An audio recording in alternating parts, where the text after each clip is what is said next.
So dear students, welcome to my class. और ये है अचीवर्स का केमिस्ट्री एक कंसेप्चुअल अप्रोच का सीरीज, जहाँ पे हम केमिस्ट्री को कंसेप्चुअल एंगल से देखेंगे, ना कि एग्जामिनेशन पॉइंट ऑफ व्यू से। उसके साथ साथ कंसेप्चुअल एंगल से देखेंगे, ताकि जब टॉपिक समझ में आ जाए तब एग्जामिनेशन इजी हो जाएगा। ज़रूर, चाहे वो बोर्ड का हो या एंट्रेंस का हो, जेई का हो, नीट का हो, अगर टॉपिक सही से समझ में आए तो कोई भी एग्ज़ाम क्रैक करना इजी रहेगा। तो वही चैलेंज है आपको। ये सब लेक्चर आपको बहुत हेल्प करेंगे, तो आप हर लेक्चर को बारीकी से फॉलो करना। तो आज का जो टॉपिक है स्ट्रक्चर ऑफ एटम चैप्टर है, वहाँ पे wave nature of electromagnetic radiation का टॉपिक है। तो यहाँ पे हम बात करेंगे डिफरेंट पॉइंट्स। और पहला वाला है discussion number 1, that is going to be light the key to understanding atoms. हमको एटम्स को समझना है, वहाँ पे लाइट का क्या रोल है, लाइट का क्या रोल है एटम को समझने में। डिस्कशन 2 है electromagnetic radiation and it's type. Electromagnetic radiation क्या है, कैसे हम उसको प्रिपेयर करते हैं, तैयार करते हैं, कैसे कैसे वो प्रोपागेट करता है, उसकी बैकग्राउंड हमको समझना है। That is electromagnetic radiation and its types. और मैं ये गारंटी देता हूँ कि इस लेवल में, इस डेप्थ में बहुत कम लेक्चर आपको देखने को मिलेंगे। और डिस्कशन नंबर 3 है की properties and definitions of electromagnetic waves. क्या क्या प्रॉपर्टीज है, डेफिनेशंस है इलेक्ट्रोमैग्नेटिक वेव्स के, वो हम बात करेंगे डिस्कशन नंबर 3 में। एंड डिस्कशन नंबर 4 में हम बात करेंगे on the illustrations through problem. सो समझने के लिए कोई कुछ प्रॉब्लम्स हम यहाँ पे देखेंगे। चलते हैं अपने पहले टॉपिक की तरफ, जहाँ पे है is light the key to understanding atoms. Light क्या एक की फैक्टर है अंडरस्टैंडिंग एटम्स के लिए। तो इसमें हम देखते हैं, चलिए एक स्ट्रक्चर आ रहा है। ये जैसे ये बच्चा, this boy is shaking a birthday present to guess its content. जब भी बर्थडे होता है कोई, हम करते क्या है कि अंदर थोड़ी, मतलब खोलने से पहले थोड़े हिला के देख लेते हैं कि अंदर है क्या। और उसमें एक आवाज़ आता है, उसमें समझ में आता है शायद ये होगा, ये होगा। ये जो हम कर रहे हैं, ये जो हम कर रहे हैं वहाँ पे, ये जो एक एटम है, ये जो एक सब्सटेंस है, सब्सटेंस के अंदर क्या है, ये समझना है हमको। हम एनालॉजिकली इस बात में आ रहे हैं। इसमें ये जो सब्सटेंस है, इसमें क्या है, इसमें क्या है। तो हम क्या करते हैं, एक लाइट हम पास कराते हैं, और लाइट के बाद यहाँ पे कुछ इंटरप्रिटेशन, कुछ स्पेक्ट्रा आता है। उसमें देख के हमको पता चलता है कि ये सब्सटेंस आखिर है क्या। जैसे ये बच्चा ये गिफ्ट को हिला रहा है, वैसे इंस्टेड हम क्या करते हैं, हम वो लाइट से हम सब्सटेंस को टच करते हैं, उसमें जो इंटरप्रिटेशन आता है उसमें बात करते हो। लाइट बहुत इंपॉर्टेंट है। जो लाइट आता है, हर सोडियम की अलग आती का, पोटेशियम का अलग स्पेक्ट्रम है, हर एलिमेंट का अलग स्पेक्ट्रम है। उससे हमको पता चलता है कि बेसिकली हमारा जो एलिमेंट है वो है क्या। तो आइडेंटिफिकेशन ऑफ द एलिमेंट में लाइट की एक बड़ा रोल है। नेक्स्ट स्लाइड में हम देखते हैं, यहाँ पे जो लिखा गया है, the energy and intensity of the light emitted help to describe the energy and intensity of the light emitted help to describe the inner workings of the atom. The inner workings of the atom, जो light जो आता है उसकी energy और intensity इसमें हमको पहचान देती है कि हमारा जो inner working of the element, पहले वो एलिमेंट है क्या और उसकी इनर वर्किंग कैसे हो रही है। नेक्स्ट स्लाइड में आप देखिए, यहाँ पे कुछ मैंने इंस्टेंस दिया है कि हर कंबशन में, फिर स्टिक्स में, लाइट स्टिक्स में बहुत जगह वो लाइट एमिट हो रहा है। और आप देख रहे हैं कि हर जगह लाइट की अगर कलर अलग है, इंटेंसिटी अलग है, ये कलर और इंटेंसिटी देख के हम अपने एलिमेंट की पहचान करते हैं। So that is very important. So light, understanding of light to understand atom, that is very important statement that I am saying now. The understanding of light to understand atom is very important. So you must understand light properly. Now यहाँ पे आ जाती कुछ spectra. दो तरह की spectra हमको देखने को मिलते हैं, एक है कंटिन्यूअस स्पेक्ट्रा और एक है लाइन स्पेक्ट्रा। दो तरह की स्पेक्ट्रा है, कंटिन्यूअस स्पेक्ट्रा और लाइन स्पेक्ट्रा। एक एक करके बात करेंगे। Now let us focus on the continuous spectra. एक continuous spectra है क्या, कैसे तैयार होती है। So what is continuous spectra? How basically it is being evolved and how it is being actually produced. Now let us focus on continuous spectra. आप देख रहे हैं यहाँ पे एक white light है, ये white light है, इस प्रिज्म से पास कर रही है। और आप देख रहे हैं यहाँ पे ऑल विवग्योर कलर है एकदम कंटिन्यूअस है, कोई भी बीच में ब्रेक नहीं है, हर कलर के बाद विवग्यो जो है वो कंटिन्यूअस आ रहा है। ऐसी स्पेक्ट्रम जो व्हाइट लाइट हम पास कर रहे हैं प्रिज्म से और हर कलर आ रहा है, कोई डिसकंटिन्यू नहीं है, कोई ब्रेकिंग नहीं है। Now that is called continuous spectra. Let me go into little deep here. What is a continuous spectrum? It is continuous, unbroken, and distribution of light of all colors are seen. And how is it formed? When light from a very hot object is split by a prism. एक hot object है, एक object है, उसमें हमने heat दिया है, हर mode है उसकी एक्साइट करने की मोड अलग अलग मोड है, सोचिए हमने हीट दिया है और वो जो हीट दिया है उसके बाद वो जो लाइट निकल रही है ऑब्जेक्ट से वो हम प्रिज्म से पास करवा रहे हैं और स्क्रीन में डिस्प्ले करवा रहे हैं। तो एक ऑब्जेक्ट है उसमें हमने हीट दिया है, वहां पे जो लाइट निकल रही है वो जो लाइट निकल रही है उस प्रिज्म से पास करवा रहे हैं और वहां से जो स्क्रीन में वो हिट कर रहा है। अगर यहाँ पे कोई डिसकंटिन्यू नहीं है, कोई ब्रेकिंग नहीं है कलर की, then that is called continuous spectrum. So that is continuous spectrum or continuous spectra. I hope that things are getting clear, and this is these lecture series are going to be very important, and I challenge that lectures of this particular nature is actually very rare but very much needed. पढ़ाई मतलब आप enjoy करिए तो बहुत ही अच्छा आपको लगेगा। Now this is continuous spectrum. You can see here this light is coming. This light is coming probably from some heated object, and that is the prism, and from which the light is getting passed, and you can see here there is no breaking of the colors, and so there is a continuity, that is called a continuous spectrum.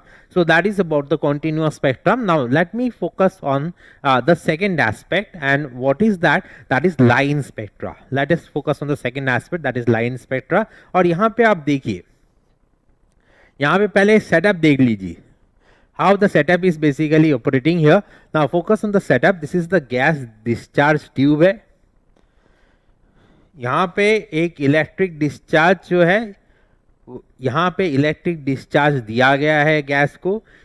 Electric discharge क्या है? Is an electric current that excites, एक electric current जो यहाँ पे सोचिए hydrogen gas है वहाँ पे उसको एक्साइट कर रहा है और एनर्जाइजेस, एक्साइट्स और energises the electrons in the atoms of the gas. जो इलेक्ट्रॉन्स है उसको वो एक्साइट कर रहे हैं, कहाँ से? इलेक्ट्रिक डिस्चार्ज देके हम एक्साइट कर रहे हैं। जब ऐसा ऑकर कर रहा है we say that the atom is in excited state. जब वो एनर्जाइज हो गया तब हम बात करें कि वो जो एटम है वो अभी ग्राउंड स्टेट में नहीं है, वो एक्साइटेड स्टेट में है। अब यहाँ पे अगर पहले यहाँ पे सेटअप थोड़ी देख लीजिए, ये गैस डिस्चार्ज ट्यूब है, यहाँ से इलेक्ट्रिक डिस्चार्ज दिया जा रहा है, एक्साइटेड स्टेट एटम है। फिर देखिए यहाँ पे स्लिट है, इसमें बाद में आऊंगा मैं।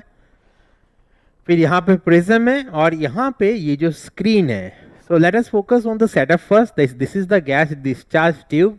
Okay, we are supplying the electric discharge on this suppose hydrogen gas, and that is making electric discharge, is giving electric current and making the gas to go in the excited state. Now एखाने there is slit, यहाँ पे prism है और यहाँ पे ये जो screen है वहाँ पे कुछ लाइन्स आपको दिख रहे हैं। थोड़ी और डिटेल्स में चलते हैं, Now you can see here what are the steps involved. यहाँ पे क्या है कि atoms emit light when excited. जब एटम को एक्साइट किया जा रहा है वो अपने जो एटम है उसका जो एनर्जी लेवल है, ये बाद में आपको और भी अच्छी तरह से समझाऊंगा, उसके हिसाब से वो एमिट कर रहा है। They are emitting the light. Now this light is being pass through a slit. Now slit focus the light into a narrow beam. एक स्लिट जो आप देख रहे थे पिछले वाले डायग्राम में, यहाँ से आ रहा है, ये स्लिट है, ये जो लाइट है ये स्लिट है, ये एक नैरो बीम, यहाँ पे बहुत से लाइट को स्टॉप किया जा रहा है, ये नैरो बीम हम पास करवा रहे हैं। लेकिन नैरो बीम के बाद यहाँ पे प्रिज्म है। सो there is a light that is coming from the excited state, the atom is in the excited state, the light coming that is passed to a slit that is becoming a narrow beam.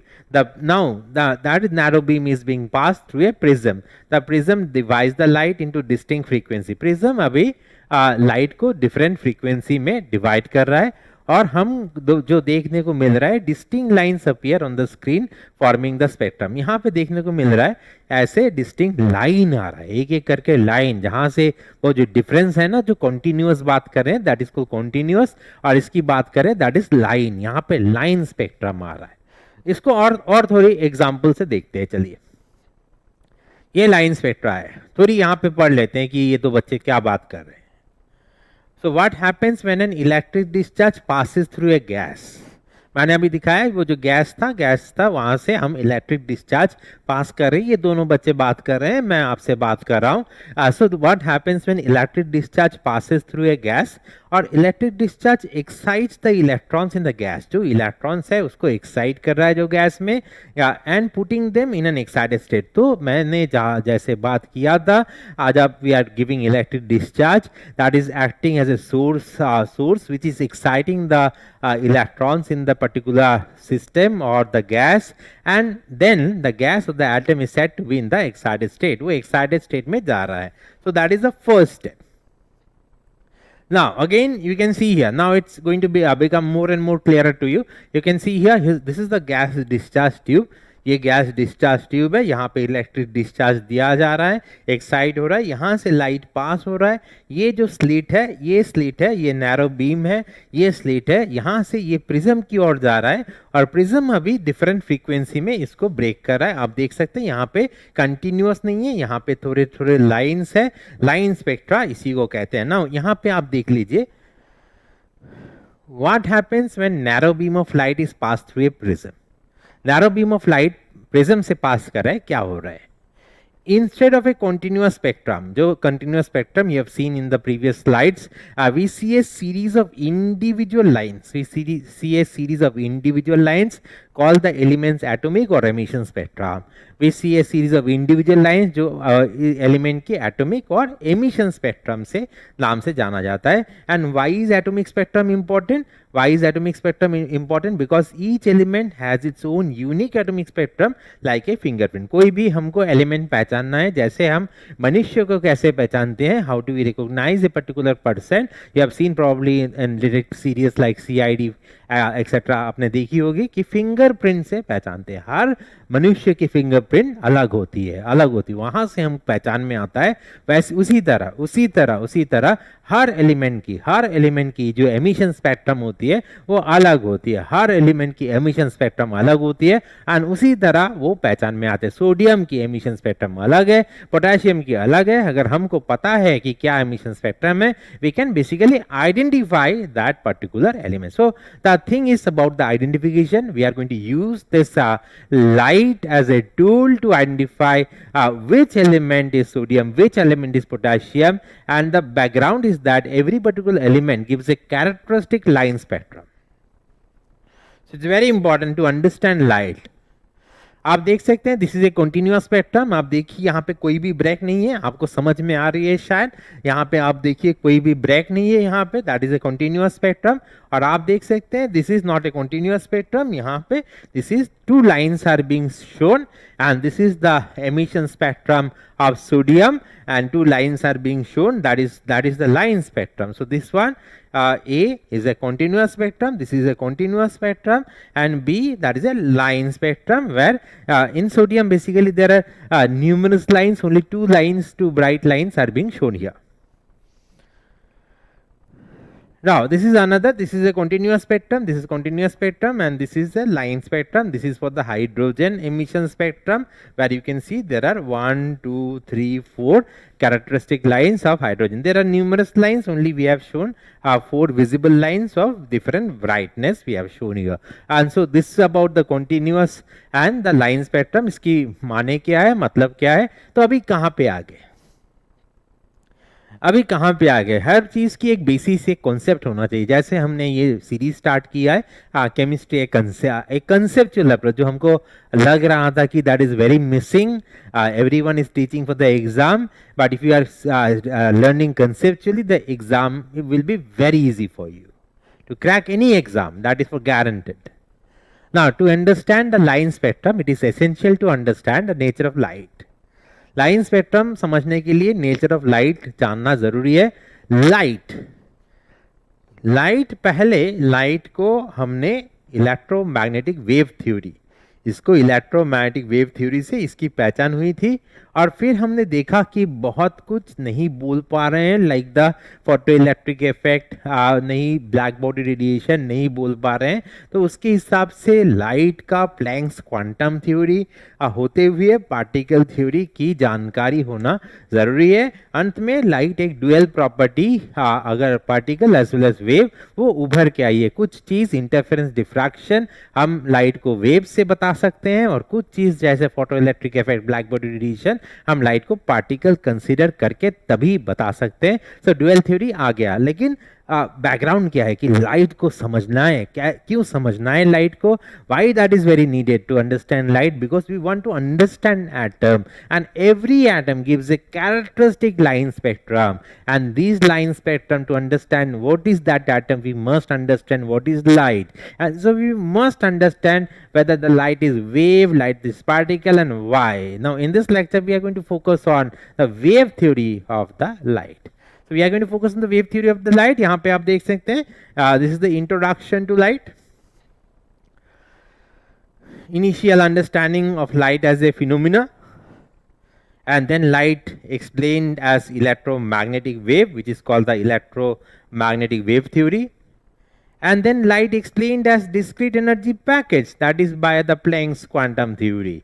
Now this is the growing stage of light, understanding as a phenomena, understanding as a wave. Now from this, understanding as a particle, and combined way, understanding as a dual nature, which is also a wave, also a particle. So understanding of light is therefore very important. Now अभी इस lecture में हमने क्या देखा कि to understand light is very important, it has a wave nature, has a particle nature. Why it is very important? Because every particular element has a characteristic line spectrum. To understand atom we must study the line spectrum. To understand the line spectrum we must understand light. Now in this lecture we are going to focus on the wave theory of light. So in the next part where I am going to teach about this definition and types of the EMR. So wait for the next part. Let us understand clearly about how the electromagnetic radiations are being formed, what is the background of that, and the characteristic of the electromagnetic radiation. So I am SRC. I am going to focus on these parts in the next part of this, where I am going to teach you the definition and types of EMR. So till then, you take care and bye for now.